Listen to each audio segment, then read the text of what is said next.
Hora de falar sobre saúde. Essa semana o Papa Francisco foi diagnosticado com uma estenose intestinal e a gente veio conversar com o médico para saber um pouco mais sobre o assunto. Afinal, não é uma coisa rara que acomete principalmente os idosos, a gente pode dizer, doutor Mark?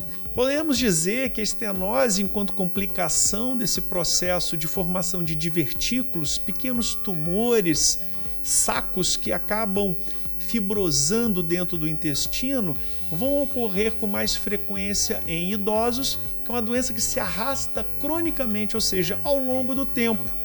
Tem uma origem de base, às vezes até familiar, e acaba sendo até de certa maneira previsível que alguns integrantes da família possam desenvolver esse tipo de complicação de inicialmente uma doença diverticular do intestino. Entendi, então tem essa característica hereditária mesmo, mas também tem outros fatores causais.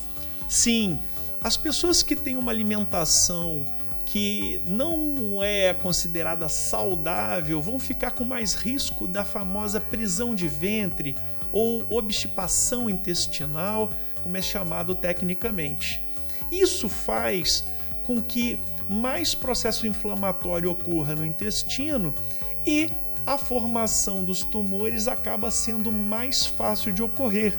Esses pequenos tumorezinhos no intestino, eles vão dificultar basicamente as fezes de passar pelo intestino grosso e aí podendo gerar até um quadro mais grave, quando a estenose é muito importante, o estreitamento do lumen intestinal, podendo gerar até uma obstrução intestinal.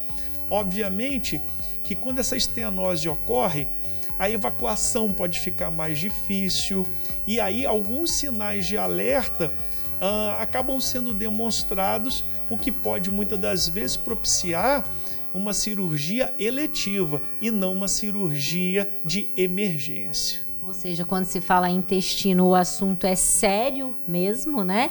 E para aquela pessoa que já vê que o intestino já não funciona tão bem, tem prisão de ventre, tem dificuldades aí, há como já criar uma certa prevenção para doenças intestinais como um todo? Tem que ficar alerta assim, não pode se acomodar? Sim, a gente entende que o consumo, por exemplo, de fibras solúveis e insolúveis, muito presente em alimentos, em especial vegetais, é de suma importância.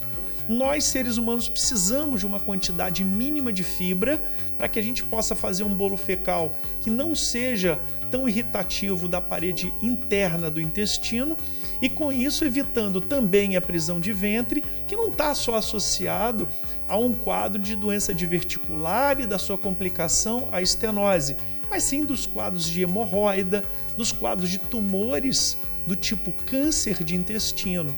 Então, não só comer fibra, mas beber uma quantidade mais adequada de água é ou faz parte de um processo preventivo.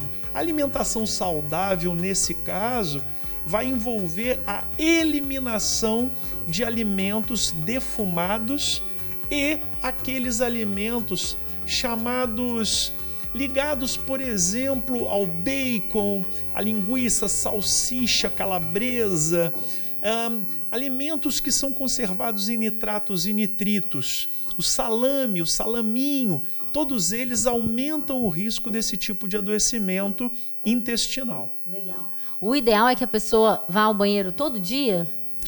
Na verdade, isso vai poder variar até 2 dias sem nos deixar muita preocupação.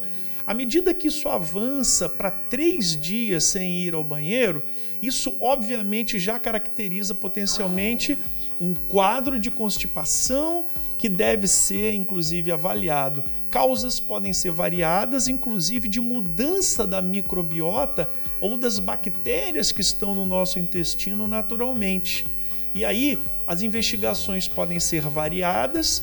Existem exames muito interessantes e práticos de serem feitos, como a coprologia funcional, que é como se fosse uma espécie de check-up da nossa função intestinal e digestória. O exame de colonoscopia, um exame de imagem que geralmente está disponível nos hospitais para ver até a presença do divertículo e de repente favorecer até a retirada de alguns deles, se for necessário ou se for plausível. Nós temos o exame de calprotectina fecal, um exame extraordinário para mensurar a quantidade de inflamação que tem nesse intestino, porque a gente sabe que o intestino vai cicatrizar pior se o processo inflamatório persiste durante muito tempo. Toda pessoa que teve crise de diverticulite vai ter que estar mais atento para o risco da estenose. Legal você ter comentado isso, porque às vezes a gente não tem noção, você estava falando até, as causas de mortes envolvidas, né, com doenças do intestino são bem expressivas. Isso, inclusive nós temos hoje uma estatística da parte de oncologia que aponta para um dos cânceres que mais cresce no mundo, e principalmente no mundo ocidental, é o câncer de intestino grosso, não é? Que é também chamado de cólon. Então, as atenções para o intestino vão ficar mais evidentes à medida que essa enfermidade, essa doença tem acometido cada vez mais pessoas. Bacana, sem contar que o intestino, além de ter todo esse envolvimento alimentar, também tem a questão que a gente até chama que é o nosso segundo cérebro, né? Às vezes as pessoas esquecem que tem sim neurônios no intestino. Exatamente. Foi fartamente publicado isso em âmbito nacional e internacional. Nós temos um intestino com papéis imunológicos importantíssimos. No intestino pode haver uma coisa chamada doença autoimune, onde o corpo ataca o próprio corpo. Nós temos exemplos de doença que acometem os intestinos, que é o exemplo da retocolite ulcerativa, que é o exemplo da doença de Crohn, e com o estresse da vida urbana, cosmopolita, cada vez mais casos de síndrome do intestino irritável. Rapidamente a gente acaba citando 3 doenças que têm afetado um número cada vez maior de pessoas, e elas podem ser um prenúncio, pode ser um alerta de que outras doenças ou complicações podem aí advir. Fica então um alerta que a gente possa cuidar mais do nosso intestino.